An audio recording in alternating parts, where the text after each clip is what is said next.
Hello friends, good morning. आज हम लोग 4 और 5 मई 2026 के करंट अफेयर्स डिस्कस करेंगे। आज के सेट में टोटल 5 टॉपिक्स हैं, जिसमें पहला टॉपिक जो है वो नॉर्थ टेक सिम्पोजियम 2026 से संबंधित है। तो 4 से 6 मई 2026 तक उत्तर प्रदेश के प्रयागराज में नॉर्थ टेक सिम्पोजियम 2026 का आयोजन किया जा रहा है और ये 3 दिवसीय कार्यक्रम का उद्घाटन राजनाथ सिंह ने 4 मई को किया।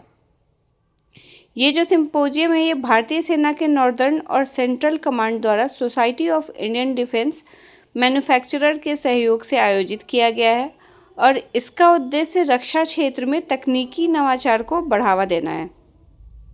थीम क्या है 2026 में इसकी? तो रक्षा त्रिवेणी संगम, जहाँ तकनीक, उद्योग और सैनिक एक साथ मिलते हैं। ये इस बार की थीम है।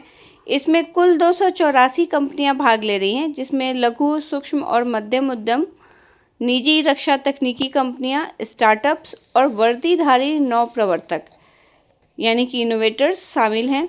और इस कार्यक्रम में तकनीकी प्रदर्शन, समस्याओं की पहचान और सैन्य उपयोगकर्ताओं तथा डेवलपर्स के बीच संवाद पर विशेष जोर दिया जा रहा है।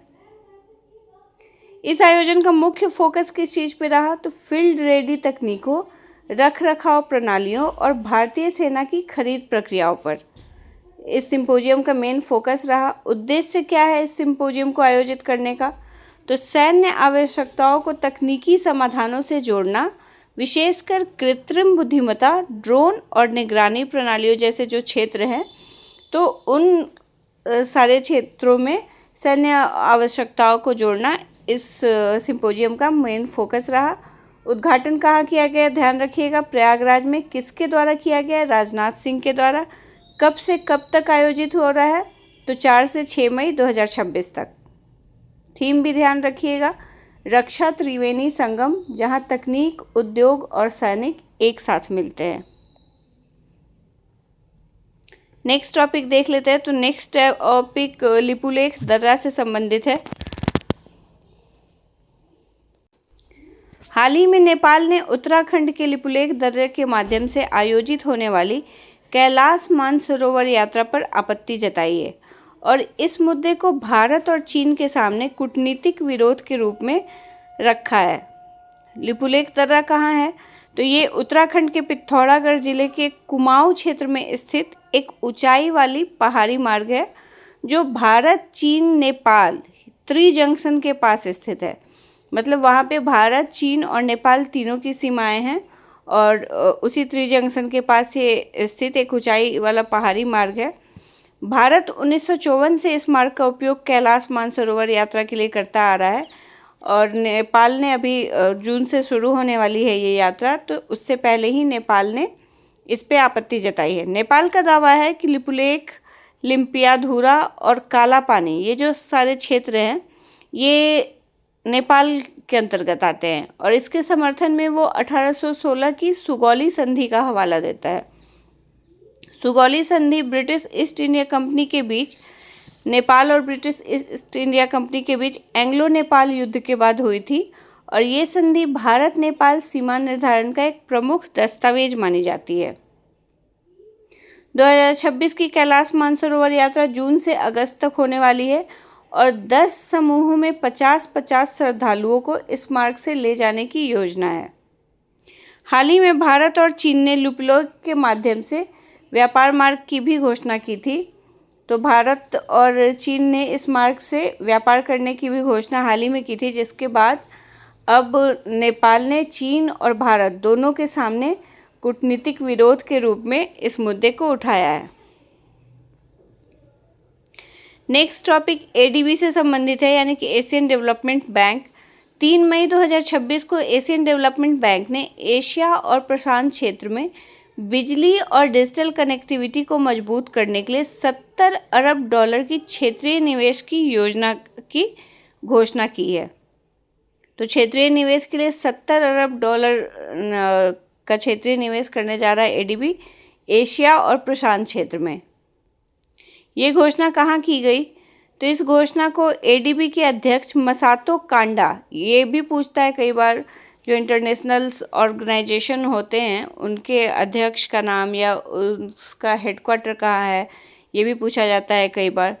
तो ये जो घोषणा हुई है इन्वेस्टमेंट की, इसकी घोषणा एडीबी के अध्यक्ष मसातो कांडा ने उज्बेकिस्तान के समरकंद में आयोजित 59वीं वार्षिक बैठक के दौरान की है। और इस योजना के 2 प्रमुख घटक हैं। कौन कौन से?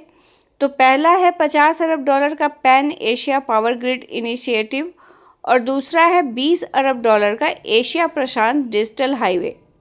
तो ये 2 घटकों में इस योजना को पूरा किया जाएगा। पहल का उद्देश्य 2035 तक 20 गीगावाट नवीकरणीय ऊर्जा को विभिन्न देशों के बीच जोड़ना है। ये जो योजना है इसके तहत 22,000 सर्किट किलोमीटर लंबी ट्रांसमिशन लाइनें बनाई जाएंगी और लगभग 20 करोड़ लोगों को बेहतर बिजली सुविधा प्रदान की जाएगी। इससे इस परियोजना से 2035 तक लगभग 8.4 लाख नौकरियां सृजित होने की संभावना है और साथ ही क्षेत्रीय बिजली क्षेत्र में कार्बन उत्सर्जन में 15% तक कमी लाने का लक्ष्य रखा गया है। डिजिटल हाईवे परियोजना का लक्ष्य 2035 तक 20 करोड़ लोगों को पहली बार ब्रॉडबैंड इंटरनेट सुविधा प्रदान करना है और इसके तहत सियोल में एआई इनोवेशन और डेवलपमेंट सेंटर भी स्थापित किया जाएगा, जिसके लिए दक्षिण कोरिया सरकार $20 मिलियन का योगदान दे रही है। और एडीबी जो है इस परियोजना के लिए अपने संसाधनों के माध्यम से आंशिक वित्त पोषण करेगा और बाकी की जो राशि रहेगी वो निजी क्षेत्र और साझेदारी के माध्यम से जुटाई जाएगी। एडीबी की स्थापना कब हुई थी? तो एडीबी की स्थापना 1966 में हुई थी और इसका हेडक्वार्टर मनीला में है। जैसा कि मैंने आप लोगों को बताया कि कई बार इंटरनेशनल ऑर्गेनाइजेशंस जो होते हैं उसके हेडक्वार्टर या चीफ का नाम भी पूछा जाता है, तो ये भी ध्यान रखिएगा, मनीला में इसका हेडक्वार्टर है। और इसके अध्यक्ष कौन है? तो मसातो कांडा। नेक्स्ट टॉपिक समर्थ पंचायत पोर्टल से है। ये भारत सरकार के पंचायती राज मंत्रालय द्वारा विकसित एक आधुनिक डिजिटल प्लेटफॉर्म है जिसका उद्देश्य ग्राम पंचायतों के स्वयं के राजस्व के प्रबंधन को पारदर्शी, व्यवस्थित और प्रभावी बनाना है। यह पोर्टल स्थानीय निकायों को डिजिटल माध्यम से राजस्व संग्रह, संपत्ति प्रबंधन और वित्तीय निगरानी में सक्षम बनाता है, जिससे पंचायतों की आत्मनिर्भरता को बढ़ावा मिलता है। OSR यानी कि ओन सोर्स रेवेन्यू, ये क्या होता है? स्वयं के राजस्व। ये पंचायतों द्वारा सीधे एकत्रित किए जाने वाले कर और गैर कर राजस्व होते हैं, जिसमें संपत्ति कर, उपयोगकर्ता शुल्क, लाइसेंस शुल्क और अन्य स्थानीय कर शामिल होते हैं। समर्थ पंचायत पोर्टल जो है ये कई महत्वपूर्ण डिजिटल सुविधाएं प्रदान करता है, जैसे इसके माध्यम से पंचायत ऑनलाइन डिमांड नोटिस जारी कर सकता है, फिर अपने नागरिक जो हैं वो डिजिटल भुगतान के जरिए अपने करों का भुगतान कर सकते हैं। इसके अलावा ये पोर्टल पंचायतों की संपत्तियों का रिकॉर्ड रखता है और उन्हें एक एकीकृत केंद्रीकृत डेटाबेस में संग्रहित करता है। पोर्टल में करदाताओं का पंजीकरण, संपत्तियों की मैपिंग और राजस्व से जुड़े सभी आंकड़ों की रियल टाइम निगरानी की सुविधा भी उपलब्ध है। ये जो पोर्टल लॉन्च हुआ है इसका पायलट प्रोजेक्ट पहले ही छत्तीसगढ़ और हिमाचल प्रदेश में सफलतापूर्वक पूरा किया जा चुका है और अब इस पोर्टल को असम, यूपी और महाराष्ट्र जैसे राज्यों में विस्तार की योजना बनाई जा रही है। तो ये समर्थ पंचायत पोर्टल से संबंधित था, भारत सरकार के पंचायती राज मंत्रालय द्वारा लॉन्च किया गया है। नेक्स्ट और लास्ट टॉपिक देखते हैं। तो 4 मई 2026 को संयुक्त राज्य अमेरिका ने प्रोजेक्ट फ्रीडम नामक एक महत्वपूर्ण अभियान शुरू किया है। उद्देश्य क्या है इस अभियान को शुरू करने का? तो होर्मुज जलडमरू मध्य में फंसे जहाज़ों की स्वतंत्रता को बहाल करना। आप लोग को पता होगा कि ईरान ने उस पर रोक लगा दी है, वहाँ से जहाज़ों के गुजरने पर रोक लगा दी है, जिससे अंतर्राष्ट्रीय वैश्विक तेल संकट की स्थिति उत्पन्न हो गई है। सारे जहाज़ वहाँ फंसे हुए हैं, तो इस वजह से तो अब उन जहाज़ों की स्वतंत्रता को बहाल करने के लिए संयुक्त राज्य अमेरिका ने प्रोजेक्ट फ्रीडम लॉन्च किया है।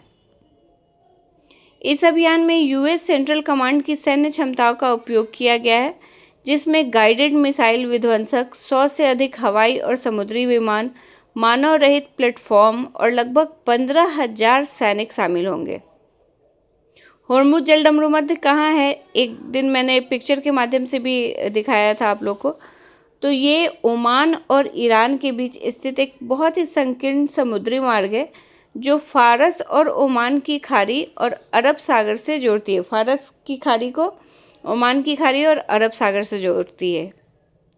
ये दुनिया के सबसे महत्वपूर्ण तेल परिवहन मार्गों में से एक है और प्रोजेक्ट फ्रीडम का मुख्य लक्ष्य जो है, ये लगभग 800 वाणिज्यिक जहाज जो वहाँ फंसे हुए हैं उनको सुरक्षित मार्ग प्रदान करना। इसी उद्देश्य से ये प्रोजेक्ट फ्रीडम लॉन्च किया गया है यूएसए के द्वारा। ईरान ने इस मार्ग को यानी कि होर्मुज जलडमरू मध्य को 28 फरवरी 2026 से अवरुद्ध कर दिया गया था, जब अमेरिका और इजराइल द्वारा उस पर हमला किया गया था और वहाँ के चीफ को खामेनेई को मार दिया गया था। तो उसी समय से ईरान ने इस जलडमरू मध्य को अवरुद्ध कर दिया है। तो अब इसमें जहाज़ों की स्वतंत्रता, जहाज़ों की आवाजाही बहाली करने के लिए यूएसए के द्वारा प्रोजेक्ट फ्रीडम लॉन्च किया गया है। आज के टॉपिक्स थे, मिलते हैं नेक्स्ट डे। Thank you.